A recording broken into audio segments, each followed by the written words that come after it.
సంఖ్యాకాండము 3వ అధ్యాయము ध्यानము गिनती के पुस्तक अध्याय 3 को ध्यान करें।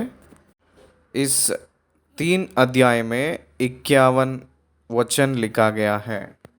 इस 51 वचनों में लिखा हुआ प्रामुख्य विषय ये है कि लेवियों के परिवारों की जनगणन और पहलौठे का इस्राएलियों के पहलौठे संतान की गणन, ये है इसमें प्रामुख्य विषय। उसके बाद अध्याय 4 में लेवी लोगों की जनगणन आगे बढ़ेगा, चलता रहेगा। इस्राएलियों के पहलौठे संतान को परमेश्वर उनके लिए प्रतिष्ठित करने का कारण, इसका मतलब मिस्र देश में उन लोगों को बाहर लेकर आने का दिन परमेश्वर यहोवा ने फसह की पर्व को नियुक्त करवाए थे। कारण क्या है? फसह की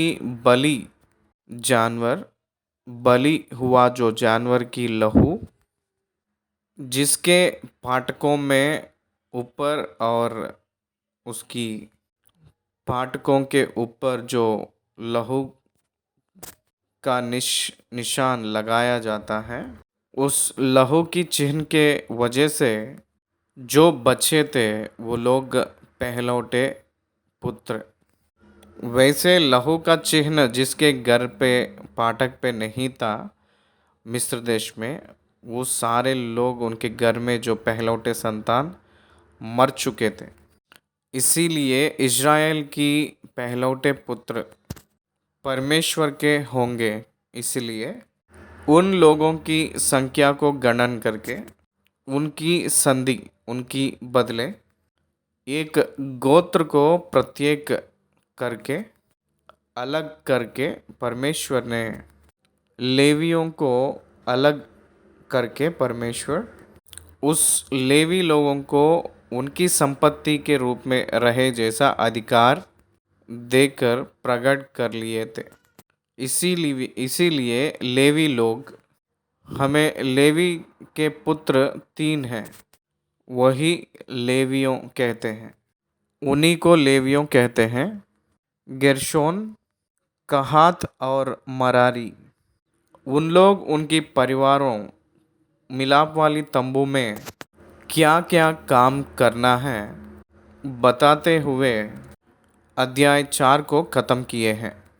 इन लोगों को प्रधान लोग कौन होंगे, किसके हाथ के नीचे कौन काम करना है, कौन कौन किस किस काम करना है, एक निर्दिष्ट अलग करना, उन लोगों को अनुग्रह किया गया है। इसलिए 3 अध्याय और 4 अध्याय मिलाकर पढ़े तो ही आपको ये सारी स्टोरी एक कथा के रूप में, एक कहानी के रूप में पता चलती है।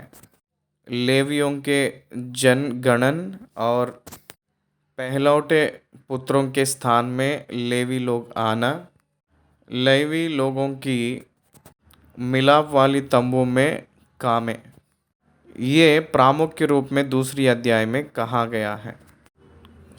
ये 3 अध्याय में कहा गया है। तो आइए पहले वचन से हम लोग ध्यान करेंगे। मैं वचन पढ़ के आपको एक्सप्लेन करूँगा। जिस समय यहोवा ने सीनाई पर्वत के पास मूसा से बातें की, उस समय हारून और मूसा की यह वंशावली थी। यहोवा ने मूसा से बात किए थे। इस गिनती के पुस्तक में यहोवा मूसा से बात करने का संदर्भ 80 बार है। मूसा से बात की कहकर लिखा है 80 टाइम्स। देखिए, परमेश्वर ने मूसा से बात किए थे, परंतु अपने जीवन में परमेश्वर हर दिन वचन के जरिया हमसे बात कर रहे हैं। उस दिन मूसा ने भाग्यवान है तो उससे भी भाग्यवान हम लोग हैं, क्योंकि परमेश्वर के वचन के जरिया पवित्र आत्मा परमेश्वर ने अपने अंदरूनी में से हमसे बात करता है। ये हमें बहुत आशीष है और एक श्रेष्ठता है। मूसा के काल में समय में पवित्र आत्मा की अभिषेक है, लेकिन अभिषेक रहता था, लेकिन पवित्र आत्मा ने हृदय में निवास होना नहीं था उस समय। Spirits outpouring from outside to inside, बाह्य से अंदर उंडेल जाने वाले अभिषेक। परंतु न्यू टेस्टमेंट में हमें तो इनसाइड टू आउटसाइड, इस समय तो हमें पवित्र आत्मा का अनुग्रह हमें मिला है। अपने अंदर वो निवास कर रहे हैं, अपने अंदर से बाहर वो अपनी प्रभाव को भेज रहे हैं। ओल्ड टेस्टमेंट में तो from outside to inside, but in New Testament from inside to outside. इसलिए हम लोग श्रेष्ठ है कहकर हम लोग सोचना है, जानना भी है। यहाँ देखिए हारून के पुत्रों के नाम ये है कि नादाब जो उसका जेठा था, और अबीहू, एलियाज़र और इरतामार। हारून के पुत्र जो अभिषक्त याजक थे और उनका संस्कार याजक का काम करने के लिए हुआ था, उनका नाम यही है। इन लोगों को अभिषेक किया है वो मूसा था। हारून के पुत्रों नादाब और अबीहू अन्य की आग को डालकर परमेश्वर की ओर से वो लोग भस्म हो गए थे। उन लोग मूसा से अभिषेक पाकर परमेश्वर की काम के लिए नियुक्त किए। सो जब परमेश्वर जो कहे थे वो आग ना होकर दूसरी आग उन लोग लाकर वो लोग डाले थे। उसका कारण ये था कि उन लोग पी रखे थे। इसलिए उसके बाद मूसा ने आज्ञा दिया था, परमेश्वर के काम में जो रहते हैं उन लोग दाखरस को पीकर काम में नहीं आना है कहकर। हमें लेवी के पुस्तक में पहली अध्याय में, लय व्यवस्था के पुस्तक 10 अध्याय पहली आयत से लेकर 7 आयत तक देखेंगे तो तब नादाब और अबीहू नामक हारून के 2 पुत्रों ने अपना अपना धूपदान लिया और उनमें आग भरी और उसमें धूप डालकर उस ऊपरी आग को, जिसकी आज्ञा यहोवा ने नहीं दी थी, यहोवा के सम्मुख अर्पित किया। तब यहोवा के सम्मुख से आग निकली और उन दोनों को भस्म कर दिया और वे यहोवा के सामने मर गए। क्या आप ध्यान दिए हैं? इसीलिए परमेश्वर के मंदिर के काम परमेश्वर जैसे कहे थे वैसे करना है, जैसे आज्ञा दिए थे वैसे करना है। परमेश्वर के क्रम में हमें करना है, परमेश्वर के रीति में ही हम लोग करना है। परमेश्वर जिसको कहते हैं वो ही करना है। ये एक विशेष है। इसीलिए यहाँ याजक जो है उन लोगों को परमेश्वर प्रतिष्ठित करने का प्रक्रिया में प्रतिष्ठित हुए हैं, इसीलिए उन लोगों को मौका मिला था। परमेश्वर की सेवा प्रतिष्ठित है। Even in the new testament, नया नियम में भी सारी विश्वासी लोग प्रतिष्ठित हैं। परमेश्वर की सेवा जो लोग कर रहे हैं, हर लोग परमेश्वर को प्रतिष्ठित ही हैं। उन लोग बहुत प्रामुख्य रूप में पवित्रताई को अपने आप बचा लेना है। पवित्रताई ना रहने से हम लोग परमेश्वर की सेवकाई में हम काम नहीं आएंगे। हारून के पुत्र जो अभिषिक्त याजक थे और उनका संस्कार याजक का काम करने के लिए हुआ था, उनका नाम यही है। नादाब और अबीहू जिस समय सीनाई के जंगल में यहोवा के सम्मुख ऊपरी आग ले गए, उसी समय यहोवा के सामने मर गए थे और वे पुत्रहीन भी थे। एलियाजर और इतामार अपने पिता हारून के सामने याजक का काम करते रहे। जो मर गए थे वो लोग को पुत्र नहीं पैदा हुए थे, पुत्रहीन थे वो लोग। इसीलिए एलियाजर और ईतामार अपने पिता हारून के सामने याजक का काम करते थे, यानी ये लोग उसके भाई लोग थे, हारून के पुत्र थे ये लोग। इन लोग हारून के सामने याजक का काम को आगे बढ़ाए थे, करते रहे थे। हारून को और हारून के पुत्रों को परमेश्वर ने कितना महान अनुग्रह दिए है कि प्रधान याजक के काम इसके घर में से, इसके वंश में से, जब तक प्रभु आए नहीं तब तक इन्हीं के वंश में से वो काम करता गया था, आया था। हारून के पुत्रों को परमेश्वर ने उस प्रकार की श्रेष्ठता का काम सौंपे थे। आइए हम लोग 5वीं आयत से 10वीं आयत तक पढ़े। फिर यहोवा ने मूसा से कहा, लेवी गोत्र वालों को समीप ले आकर हारून याजक के सामने खड़ा कर कि वे उसकी सेवा टहल करें। जो कुछ उसकी ओर से और सारी मंडली की ओर से उन्हें सौंपा जाए, उसकी रक्षा वे मिलाप वाले तंबू के सामने करें।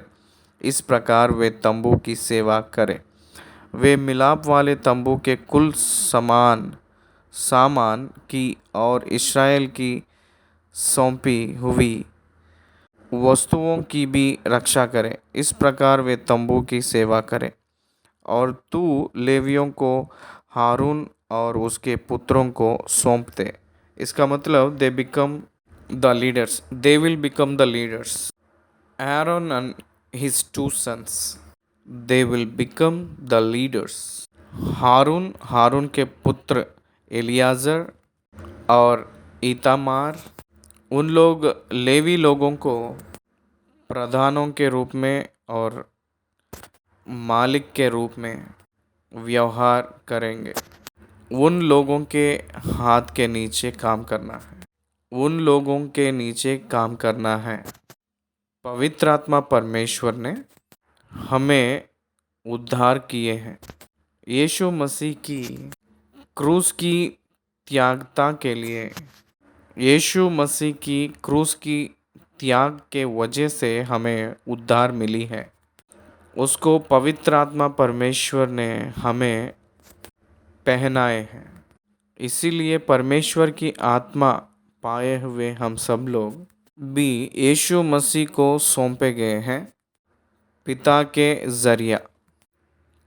यीशु मसीह के नेतृत्व में हम लोग काम करने के लिए और परमेश्वर के लिए हम लोग नियुक्त हुए हैं कहकर यहाँ हमें इस वचनों के जरिया हमें पता चल रही है। और तू लेवियों को हारून और उसके पुत्रों को सौंप दे और वे इस्राएलियों की ओर से हारून को संपूर्ण रीति से अर्पित किए हुए हो। और हारून और उसके पुत्रों को याजक के पद पर नियुक्त कर और वे अपने याजक पद को संभाले। और यदि अन्य मनुष्य समीप आए तो वह मार डाला जाए। लेवियों को छोड़कर कोई भी परमेश्वर की मंदिर के काम करने के लिए कोई भी आए तो उन लोग मर जाएंगे। उसके बाद गेर्शोन, कहात और मेरारी के लोग कहकर जो लेवी के संतान, मतलब लेवी का 3 पुत्रों को परमेश्वर ने मिलाप वाली तंबू के काम को डिवाइड करके दिए थे। तीनों को अलग अलग रूप में बांटे थे। मिलाप वाली तंबू के काम को बांट के दिए थे। हम लोग निर्गमन में देखे थे कि बाहर की जो आंगन है वो चादरों से बांधा गया था। उस चादर से जो बांधा गया था उस विषय में बहुत भारी जो भी होता है उसको उठाकर चलने वाले, और बहुत हल्के सामान को उठाने वाले, और मिलाप वाले तंबू को उठाने वाले, इन लोगों को अलग अलग किए हैं। इन लोगों को अलग किए थे। परंतु मिलाप वाले तंबू को उखाड़ते समय हारून और उसके पुत्रों ने उसको खोलना है, क्योंकि उसमें संदूक रहती है। उस स्थान को कोई भी देखना नहीं, केवल याजक, प्रधान याजक ही उसको देख सकता है।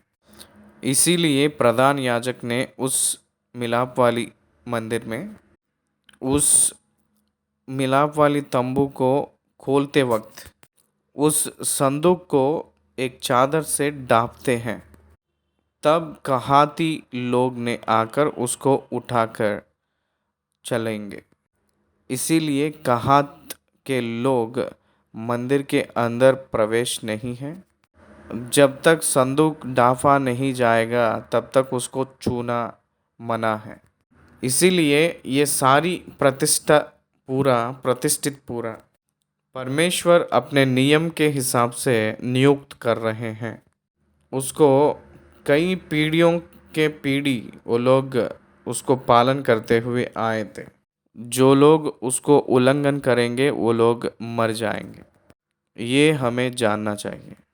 उसके बाद 11वीं वचन से 13वीं वचन तक हम लोग इस विषय के बारे में कई बार बात किए हैं। इस्राएलियों के पहलौठे के संति लेवी लोगों को परमेश्वर ने अलग कर लिए थे। उनके लिए अलग रख लिए थे। आइए पढ़े। फिर यहोवा ने मूसा से कहा, देखिए 80 बार ऐसे लिखा गया है, परमेश्वर मूसा से कहा कहकर जो बात। फिर यहोवा ने मूसा से कहा, सुन, इस्राएली इस स्त्री के सब पहलौठों की संति में इस्राएलियों में से लेवियों को ले लेता हूँ, इसलिए लेवी मेरे ही हो। कितना अद्भुत बात है ये। परमेश्वर का वश है पहलौठे, वैसे ही यीशु मसीह का वश है कलीसिया। हर एक पहलौठा मेरा है, सब पहलौठे मेरे हैं, क्योंकि जिस दिन मैंने मिस्र देश में के सब पहलौठों को मारा, उसी दिन मैंने क्या मनुष्य क्या पशु इस्राएलियों के सब पहलौठों को अपने लिए पवित्र ठहराया, इसलिए वे मेरे ही ठहरेंगे। मैं यहोवा हूँ। पहलौठों को परमेश्वर प्रतिष्ठित कर लिए थे, इसलिए वो मेरे ही होंगे। उन लोग मेरे वश में रहेंगे। इसीलिए मिलाप वाली तंबू की सारी सेवा उनकी पक्ष में लिया हुआ लेवी लोगों को सौंपा गया है। उन लोग परमेश्वर की ओर से प्रत्येक प्रतिष्ठित लोग हैं। इसीलिए मिलाप वाली तंबू में परमेश्वर से इंटरेक्ट होने के लिए और करीब होने के लिए नियुक्त किए गए हैं। 14वीं आयत से, फिर यहोवा ने सीनाई के जंगल में मूसा से कहा, लेवी में से जितने पुरुष 1 महीने या उससे अधिक आयु के हो, उनको उनके पितरों के घरानों और उनके कुलों के अनुसार गिन ले। लेवी लोगों के गिनती गणन जैसे 12 गोत्रों को गणन किया गया है, उसी रीति के जैसा नहीं होगा। परमेश्वर ने 6,03,550 12 गोत्रों को गणन किए थे। उस समय लेवी लोगों को वो नहीं जोड़े थे। लेवी लोगों को अलग से गिन लिए थे, वैसे अलग रूप में गिने थे। लेवी के पुत्रों के जितने भी परिवारें हैं, लेवियों को अलग से गिन रहे थे। उस रीति से अलग से गिनते वक्त लेवियों के परिवारों गेर्शोन, कहात और मरारी इन लोग थे। हमें ये एक प्रत्येक रूप का वचन गेर्शोन की वंश और कहात की वंश और मरारी का वंश कौन कौन कितने कितने लोग हैं, कौन सी काम करना है, वो बताते हुए आए हैं। प्रामुख्य रूप में गेर्शोन लोगों के बारे में आरंभ में हमें बता रहे हैं 17वीं आयत से। लेवी के पुत्रों के नाम ये है कि अर्थात गेर्शोन, कहात और मरारी। गेर्शोन के पितरों के कुल चले उनके नाम, ये बहुत इम्पोर्टेंट है।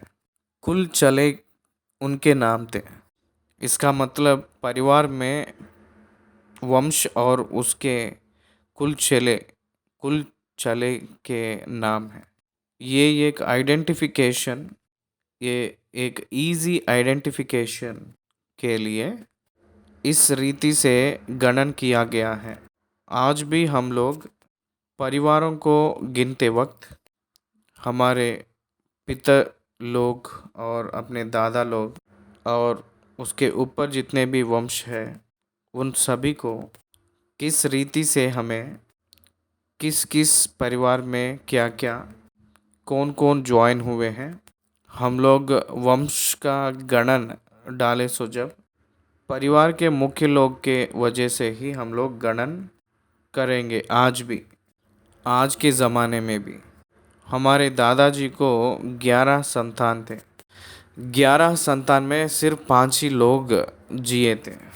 उन 5 लोगों को जब ब्याह हुआ था, विवाह हुआ था, तो फिर उन लोगों को एक एक पुत्र पुत्रियां, और उन लोगों को भी एक एक पुत्र और पुत्रियां, और उन लोगों को भी पुत्र और पुत्रियां हुए हैं।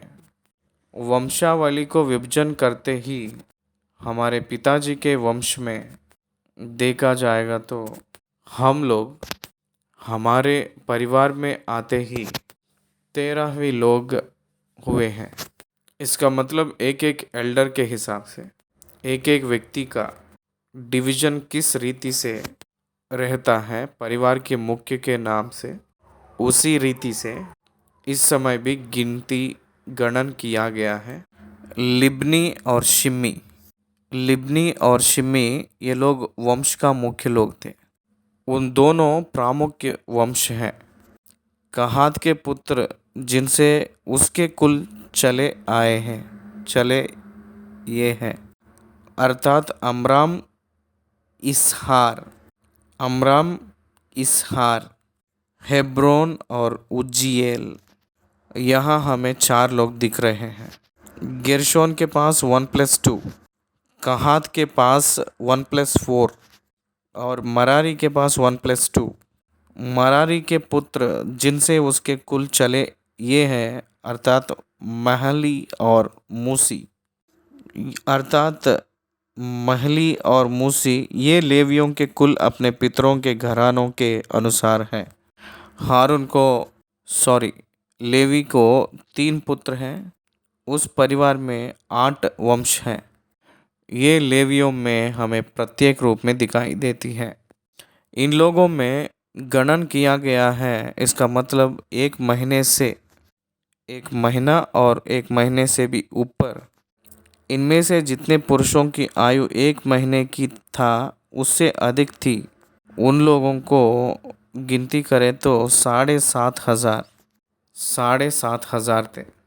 गेर्शोनी लोग का गणन हुआ है, 8,600 लोग थे। कहाती लोग भी गणन किया गया है, 6,200 लोग थे। मरारी लोग भी गणन किया गया है, टोटल 22,000 लोग थे। हमें एक 39 वचन में आते ही 22,000 लोगों को गिने के रूप में हमें दिखाई देती है। उसके बाद हमें गेर्शोनी लोगों के वंश यानी पश्चिम के दिशा में से मंदिर के पीछे, इसका मतलब पीछे दिशा में, पश्चिम के दिशा में गेर्शोनी लोग रहना है। गेर्शोनी लोग पश्चिम दिशा में रहना है। पूरब और पश्चिम, पूरब की भाग मिलाप वाली तंबू की भाग है। उस तरफ प्रधान याजक हारून, उनके पुत्र रहते हैं। पीछे की भाग में गेर्शोन पहला पुत्र, जेठा पुत्र लेवी को, वो बैक पार्ट पूरा कवर करेगा। गेर्शोनियों के मूल पुरुष के घराने का प्रधान लायल का पुत्र एलियासाप को नियुक्त किए थे। और मिलाप वाले तंबू की जो वस्तुएं गेर्शोन वासियों को सौंपी गई वे ये हैं, अर्थात निवास और तंबू और उसके आवरण और मिलाप वाले तंबू के द्वार का पदर पर्दा और जो आंगन, निवास और वेदी के चारों ओर उसके पर्दे और उसके द्वार का पर्दा और सब डोरियां जो उसमें काम आती हैं, इसका जिम्मेदारी ये लोग उठाना है। ये बहुत लाइट वर्क है, गेर्शोनी लोगों को बहुत हल्का काम दिए थे। देखिए, कहात के वंश के लोग तो भारी वस्तुओं को उठाना है, और एक विशेष, इसको उठाने के लिए तो गाड़ियां भी दिया गया है, लेकिन कहाती के लोगों को केवल पैदल चलते हुए उसको उठाना है, उनको साधन नहीं दिया गया है। बहुत अद्भुत रीति का प्रचार है ये, परमेश्वर इनके पक्ष में किए हैं। 27 आयत से कहात की वंश। फिर कहात से अमरामियों, यास, इसहारियों, हेब्रोनियों और उज्जीएलियों के कुल चले। 4 वंश, 4 कुल। हम लोगों को 3 अध्याय का 18वीं आयत में जो कहा गया था उसी के बारे में यहाँ लिख रहे हैं। और गेर्शोन के पुत्र जिनसे उसके कुल चले उनका नाम ये है, अर्थात लिब्नी, सीमा। 19 के आयत में कहात के पुत्र जिनसे उसके कुल चले ये हैं, अर्थात अमराम, इसहार, हेब्रोन और उज्जीएल। फिर कहात से अमरामियों, इसहारियों, हेब्रोनियों और उज्जीएलियों के कुल चले। कहातियों के कुल यही है। उनमें से जितने पुरुष की आयु 1 महीने की या उससे अधिक थी, उनकी गिनती 8,600 थी। उन पर पवित्र स्थान की रक्षा का उत्तरदायित्व था। पवित्र स्थान की रक्षा करना है ये लोग। इन लोग दक्षिण दिशा में रहते हैं। पूरब की ओर हारून, पश्चिम की ओर गेर्शोनी, दक्षिण की ओर कहात। देखिए, मंदिर के चारों ओर लेवी लोग ही रहेंगे। दक्षिण की ओर इन लोग उतरना है। कहातियों के कुल को निवास के उस ओर अपने डेरे डालना था जो दक्षिण की ओर है। और कहात वाले कुलों के मूल पुरुष के घराने का प्रधान उज्जेयल का पुत्र एलीसापान था। ये उन सभी लोगों का लीडर के रूप में नियुक्त किया गया है। उन लोग संदूक को और जो वस्तुएं उनको सौंपी गई हैं वे संदूक, मेज, दिवट, वेदियाँ और पवित्र स्थान का वह सामान जिससे सेवा टहल होती है और पर्दा, अर्थात पवित्र स्थान में काम में आने वाला सारा सामान था। और लेवियों के प्रधानों का प्रधान हारून याजक का पुत्र एलियाजर हो, और जो लोग पवित्र स्थान की सौंपी हुई वस्तुओं की रक्षा करेंगे उन पर वही मुखिया ठहरे। एलियाजर लेवी लोगों को प्रधान है, वो पवित्र स्थान की सौंपी हुई वस्तुओं की रक्षा करेंगे, उन पर वही मुखिया ठहरेगा। ये बहुत बड़ा जिम्मेदारी था एलियाजर को। पवित्र स्थान को जो रक्षा करते हैं उन सब लोग, उनके ऊपर ये मुखिया है। इसका मतलब डिवीजन ऑफ लेबर बहुत स्पष्ट रूप में दिए थे। ड्यूटीज किसका किसका है, कौन कौन क्या क्या कैसे करना है, कहकर clear instruction manual, perfect manual दिए हैं परमेश्वर ने। उसके बाद मरारी वंश के बारे में, तीसरा वाला, महालियों के वंश और मूसियों के वंश, दोनों पुत्र, उनकी वंश, उनकी कुल।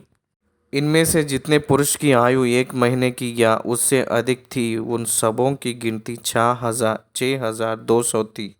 और मरारी के कुलों के मूल पुरुष के घराने का प्रधान अबीहैल का पुत्र सूरीएल था। इन लोगों को निवास के उत्तर की ओर अपने डेरे खड़े करना था।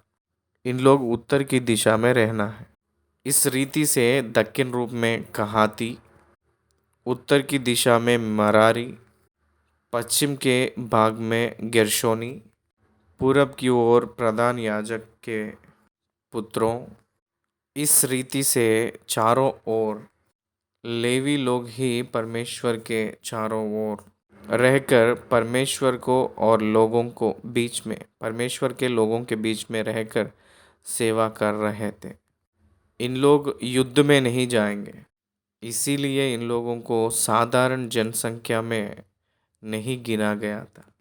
इन लोग करना क्या है? मरारी लोग भारीपन को उठाना है, भारी सामान को उठाना है।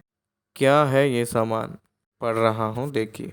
और जो वस्तुएं मरारी वंशियों को सौंपी गई कि वे उनकी रक्षा करें, वे निवास के तख्ते, बड़े खंभे, कुर्सियाँ और सारा सामान निदान जो कुछ उसके लगाने में काम आए, और चारों ओर के आंगन के खंभे और उनकी कुर्सियाँ, खूंटे और डोरियाँ थी, जिन्हें मिलाप वाले तंबू के सामने अर्थात निवास के सामने पूरब की ओर जहाँ से सूर्योदय होता है अपने डेरे डालना था, वे मूसा और हारून और उसके पुत्रों के डेरे हों।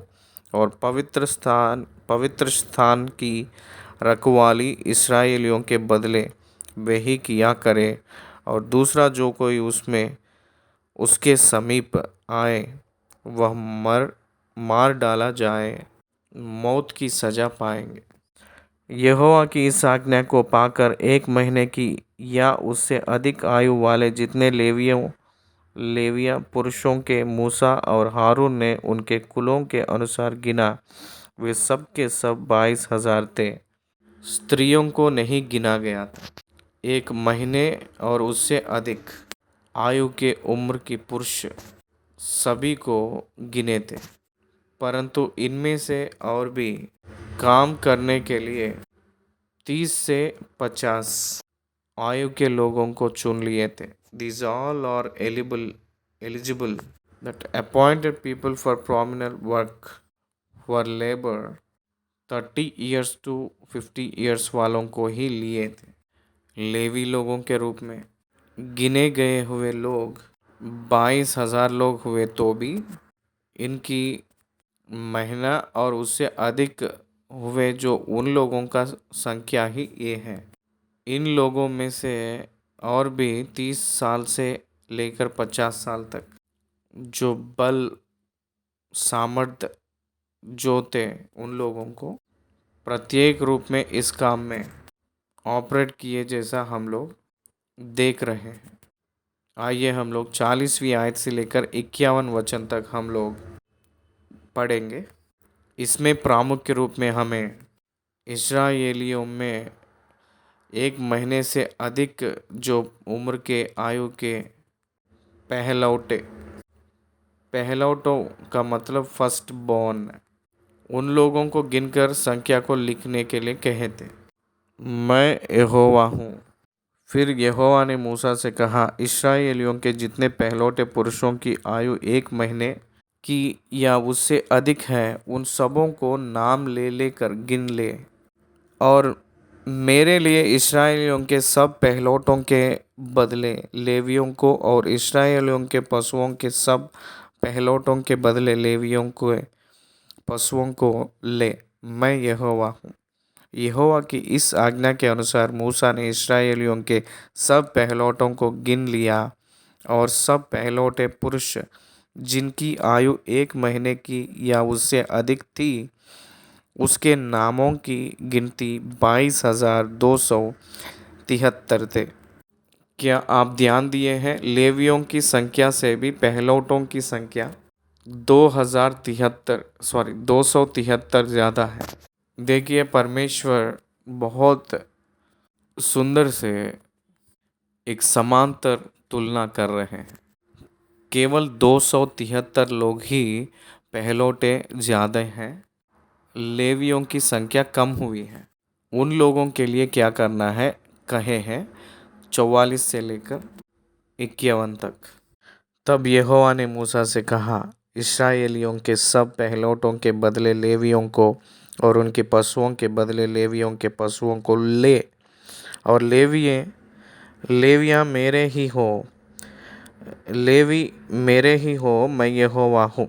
और इस्राएलियों की पहलौठों में से जो 273 गिनती में लेवियों से अधिक हैं, उनके छुड़ाने के लिए पुरुष पीछे 5 शकेल ले, वे पवित्र स्थान के शकेल के हिसाब से हो, अर्थात 20 घेरा का शकेल हो।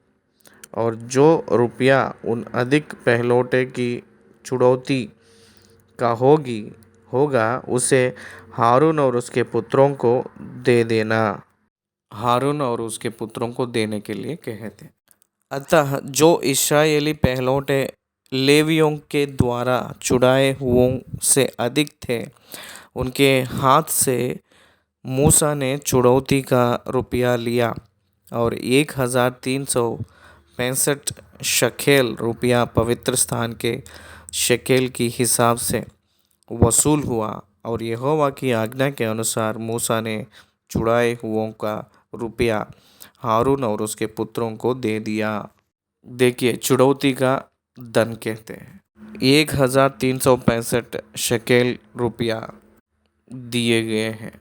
इस रीति से परमेश्वर यहोवा ने इस अध्याय में हम लोग देखें तो लेवी लोगों को भी गणन किया गया है। उनकी काम, उनकी विधि, उनके जिम्मेदारी बताते हुए आए हैं।